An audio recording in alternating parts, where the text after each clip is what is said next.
नमस्कार दोस्तों, मैं हूं खुशबू। आप देख रहे हैं वेब वार्ता न्यूज। आइए रुक करते हैं खबरों की ओर।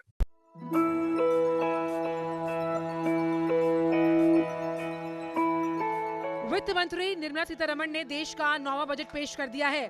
देश की आर्थिक नीतियों का लेखा जोखा बजट के रूप में लोगों के समक्ष रखा गया। बजट में टैक्स नियमों के सरलीकरण पर रहा जोर। करदाता अब अपना रिटर्न अपडेट कर पाएंगे। बजट 2026-27 में किसी नए कर का कोई प्रस्ताव नहीं है। पिछले साल बजट में घोषित किए गए नए इनकम टैक्स स्लैब अब 1 अप्रैल 2026 से लागू किए जाएंगे। इनकम टैक्स फॉर्म भरना अब और आसान होगा।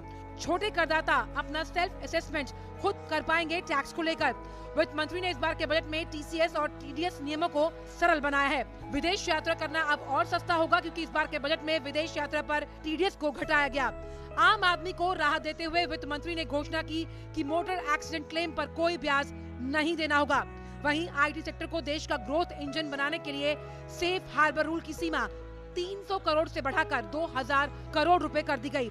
वहीं देश में डेटा सेंटर में निवेश को बढ़ाने के लिए 2047 तक कोई टैक्स नहीं लगाया जाएगा। इंफ्रा को मजबूती प्रदान करने के लिए टोल विनिर्माण को बढ़ावा देने के लिए आयकर में 5 साल की छूट दी गई।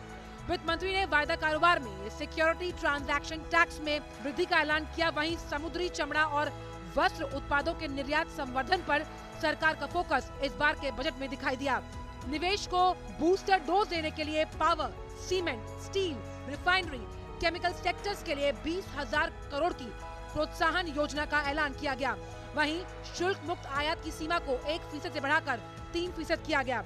साथ ही solar glass, lithium ion cell विनिर्माण पर अब कोई टैक्स नहीं है। रक्षा क्षेत्र से जुड़ी इकाइयों की ओवरहॉलिंग के लिए सीमा शुल्क में छूट का प्रस्ताव है। इसके साथ ही एयरक्राफ्ट के विनिर्माण में सहायक वस्तुओं पर मूल सीमा शुल्क में छूट का प्रस्ताव इस बार के बजट में प्रस्तावित है। बजट 2026 विकसित भारत की परिकल्पना को हासिल करने का मार्ग प्रशस्त करेगा। Bureau report, DD news.